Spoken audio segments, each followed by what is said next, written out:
শ্ৰদ্ধেয় ৰাইজ, আজি এই ভিডিঅ'টো এটা বিশেষ বিষয়ত বনাবলগীয়া হৈছে।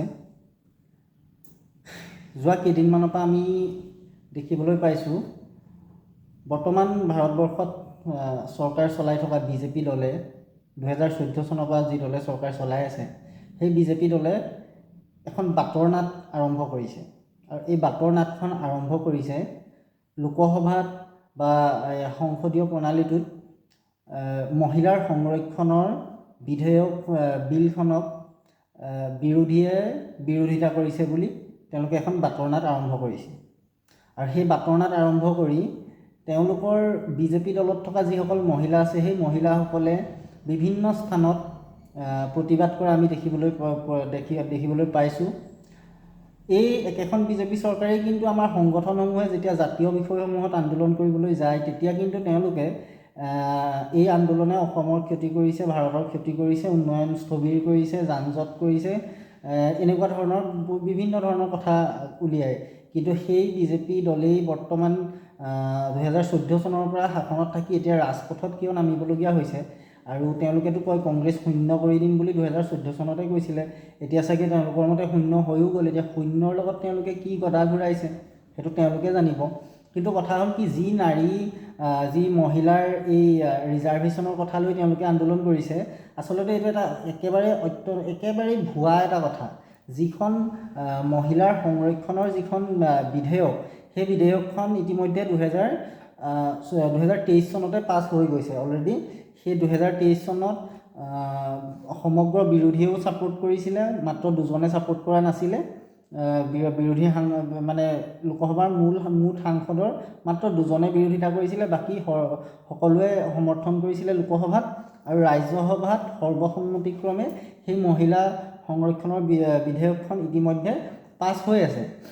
সেই বিধেয়কখন পাছ হৈ থকাৰ পিছত এতিয়া এখন কি মহিলা সংৰক্ষণৰ বিধেয়কৰ কথা তেওঁলোকে পাতি আছে, তেওঁলোকে বুজি পাইছে আচলতে এতিয়া যিখন আনিছিলে সেইখন মহিলা সংৰক্ষণৰ মহিলাৰ ৰিজাৰ্ভেশ্যনৰ বিধেয়ক নহয়। এইখন হৈ গ'ল সেই ৰিজাৰ্ভেশ্যনৰ আঁৰত ডিলিমিটেশ্যনৰ সমষ্টিৰ সীমা পুনৰ নিৰ্ধাৰণৰ এখন বিধেয়ক, মানে সংশোধনী আছিলে। সেই মহিলা সংৰক্ষণৰ সংশোধনী আছিলে। আৰু সেই সংশোধনীত তেওঁলোকে মহিলা সংৰক্ষণৰ নামটো লৈছে, কিন্তু সমষ্টিসমূহ কেনেকৈ সমষ্টিৰ সীমাসমূহ সলনি কৰি সমষ্টিৰ সংখ্যা বঢ়োৱাৰ এটা ষড়যন্ত্ৰ তেওঁলোকে ৰচিবলৈ চেষ্টা কৰিছিলে। কিন্তু এই সমষ্টিৰ সংখ্যা বঢ়োৱাত আচলতে বিৰোধীৰ আপত্তি কোনখিনিত? বিৰোধীৰ আপত্তি এইখিনিতে যে বৰ্তমান যিহেতু 2021 চনৰ যি লোকপিয়লৰ তথ্য প্ৰকাশ হোৱা নাই, সেই লোকপিয়লৰ তথ্য প্ৰকাশ পোৱাৰ পিছত প্ৰত্যেকখন ৰাজ্যতে সেই ৰাজ্যৰ জনসংখ্যাৰ অনুপাতে আসন বৃদ্ধি হোৱাটো আচলতে যুক্তিপূৰ্ণ। কিন্তু এনেদৰে এতিয়া য'ত যিমান আছে তাৰ 1.5 গুণ কৰি পেলাই মানে এই যি সংখ্যা বঢ়াব বিচাৰিছে, এইটো এটা অত্যন্ত ষড়যন্ত্ৰমূলক কাৰবাৰ। কাৰণ তেওঁলোকে এই প্ৰক্ৰিয়াৰে উত্তৰ প্ৰদেশত আছে 80খন চিট, 80ৰ জেগাত 120, তেনেকৈ যিসমূহ উত্তৰ ভাৰতৰ যিসমূহ ৰাজ্য আছে, সেই ৰাজ্যসমূহত যিখিনি হিন্দী বেল্ট বুলি কয়, তেওঁলোকৰ আসনসমূহ 1.5 গুণ হৈ যোৱাৰ লগে লগে কি হ'ব, বাকী এতিয়া আমাৰ অসমত আছে 14খনৰ জেগাত 21খন হ'ব। 850 যেতিয়া আসন হ'ব সৰ্বমুঠ, 850খন আসনৰ ভিতৰত 21খনৰ কিবা মানে দখল থাকিব বুলি আপোনালোকে ভাবে নেকি? আৰু এনেধৰণে কি কৰিব বিচাৰিছে বিজেপিয়ে, যিসমূহ সৰু সৰু ৰাজ্য আছে, মানে বিজেপিয়ে যিটো বিশ্বাস কৰে তেওঁলোকৰ কথা হৈ গ'ল, তেওঁলোকে কয় এক দেশ এক নীতি বুলি, যিটো আটাইতকৈ ভয়ংকৰ নীতি। কাৰণ ভাৰত দেশখন অন্য দেশৰ নিচিনা নহয়। ভাৰতখন এখন মানে বিভিন্ন জাতি জনগোষ্ঠীক লৈ পেলাই গঠন হোৱা দেশ। ভাৰতৰ ইতিহাস যি পঢ়িছে সি তেওঁলোকে জানে যে ভাৰতখন গঠন হোৱাৰ আগত বিভিন্ন জাতি জনগোষ্ঠীসমূহে স্বাধীনভাৱে নিজৰ সকলোৰে ৰাজ্য আছিলে। আৰু সেই ৰাজ্যসমূহ কালক্ৰমত মোগল আহিলে, ব্ৰিটিছ আহিলে, এই পাক চক্ৰত পৰি গোটেই সেই পুৰণা ভাৰতখন একগোট হৈছিলে। তাৰপিছতো কিন্তু ভাৰতৰ এক অংশ ভাৰত হিচাপে থাকি গ'ল, বাকী বাংলাদেশ, পাকিস্তান, আফগানিস্তান এনেকৈ পুৰণা ভাৰতখন এতিয়াও মানে অখণ্ড হৈ থকা নাই যদিও এটা বৃহৎ ভাৰত গঠন হ'ল। কিন্তু সেই ভাৰত যে গঠন হৈছে, সেই ভাৰত গঠন কৰা প্ৰক্ৰিয়াটোৰ লগত কিন্তু কংগ্ৰেছ ওতঃপ্ৰোতভাৱে জড়িত। কংগ্ৰেছ দলেই সেই দল আছিলে যি সকলো প্ৰান্তৰ সকলো মানুহক সম অধিকাৰ দি সম মৰ্যাদা দি ৰাখি মানুহখিনি এক কৰি এখন ভাৰত বনাইছিলে। কিন্তু এক ভাৰত, সেই থিয়ৰিটোতহে এক ভাৰত টিকি আছে যে অনৈক্যৰ মাজত ঐক্য, ইউনিটি ইন ডাইভাৰ্চিটি। কিন্তু এই বিজেপি দলে কি কৰিব বিচাৰিছে? ডাইভাৰ্চিটিটো নাইকিয়া কৰি দিব বিচাৰিছে। তেওঁলোকৰ মতে সকলোৱে হিন্দী ভাষা ক'ব লাগিব, সকলো এক ধৰ্মৰ মানুহ হ'ব লাগিব, সকলোৱে এক খাদ্য খাব লাগিব। এইটো হৈ গ'ল বিজেপিৰ নীতি, যিটো তেওঁলোকৰ মনোবাদী যিটো মানে তেওঁলোকৰ এটা ছিষ্টেম আছে, এনেকুৱা আপ ডাউন যিটো ছিষ্টেম আছে, তেওঁলোকৰ মনত ভাৱ আছে, সেই ছিষ্টেমতে আচলতে তেওঁলোকে ভাবে আৰু সেই ছিষ্টেমতে তেওঁলোকে দেশখন নিবলৈ বিচাৰি আছে। আমি দেখিবলৈ পাইছোঁ সৰু সৰু ল'ৰাৰ হাতত লাঠি দি পেলাই, আজি এটা ভিডিঅ' দেখিছোঁ, সৰু ল'ৰা এটাৰ হাতত বিজেপিৰ ফ্লেগখন লগাই লাঠি দি পেলাই দোকান এখনত মানুহ এজনক মাৰিবলৈ পঠিয়াইছে, সৰু বাচ্ছা এটা। এইবিলাক তেওঁলোকৰ কাণ্ড, কৰ্মকাণ্ড। কিন্তু তেওঁলোকে দেশখন ধ্বংসৰ দিশত নি আছে এনেকৈ। এই যি অনৈক্যৰ মাজত ঐক্য, ভাৰতৰ আধাৰ যিসকল ব্যক্তিয়ে গঢ়িছিলে, সেই ব্যক্তিসকলে চিন্তা চৰ্চা কৰি ভাৰতবৰ্ষৰ আধাৰ ৰাখিছিলে। এতিয়া পশ্চিমবংগত বেংগলী ভাষা কয়, অসমত অসমীয়া ভাষা কয়, উৰিয়া ভাষা আছে, তামিল ভাষা আছে, তেলেগু, মালায়ালম, প্ৰত্যেকখন ৰাজ্যৰ নিজৰ নিজৰ ভাষা, নিজৰ নিজৰ সুকীয়া বৈশিষ্ট্য আছে। কিন্তু উত্তৰ ভাৰতৰ প্ৰায় ভালেমানখিনি অঞ্চলত একেটা ভাষাই। গতিকে এই বস্তুটোৱে এটা মানে ইনচিকিউৰ ফিল কৰাইছে বাকী প্ৰান্তৰ মানুহখিনি।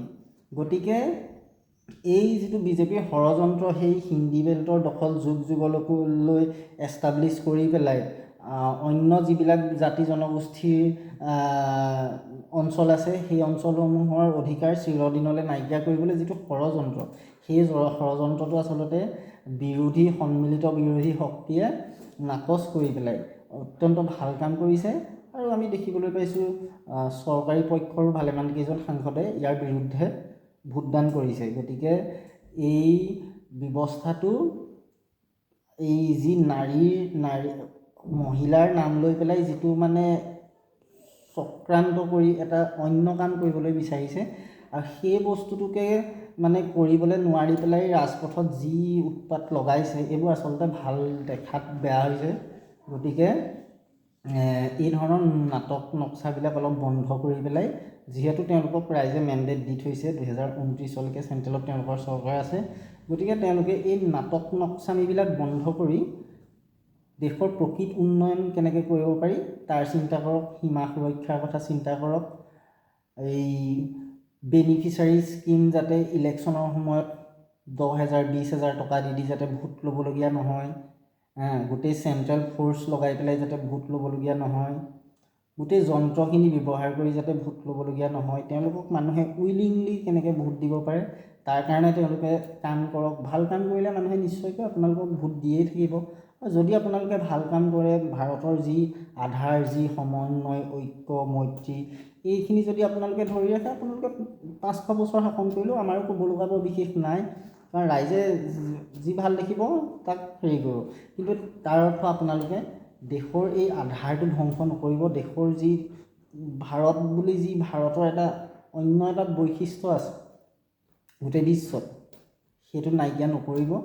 আৰু এনেকুৱা ধৰণৰ পাতল কৰ্মকাণ্ডখিনি বন্ধ কৰি প্ৰকৃত উন্নয়ন আৰু যি নিবনুৱা সমস্যা, এই ধৰণৰ যিবিলাক সমস্যা আছে, খেতিয়কৰ সমস্যা, খেতিয়কে এতিয়াও লোনৰ পইচা দি দিব নোৱাৰি আত্মহত্যা কৰিবলগীয়া পৰিৱেশটো এতিয়াও নাইকিয়া হোৱা নাই। মহিলা সুৰক্ষাৰ কথা কয়, বেছিখিনি ধৰ্ষণকাৰী কুণ্ডলত বহি আছে সকলোৱে জানে। গতিকে সেইসমূহ সমস্যা সমাধানৰ ব্যৱস্থা কৰক। নিৰ্বাচন আহিলে ৰাম ৰহিম, আচাৰাম ইহঁতি ওলাই আহি কাৰ হৈ প্ৰচাৰ কৰে, সেইবিলাকো মানুহে দেখিছে। গতিকে পাৰ্টি এটা কৰিলে বুলিয়েই মানে সেই পাৰ্টিটোৰ অন্ধভক্ত হৈ যাব নালাগে।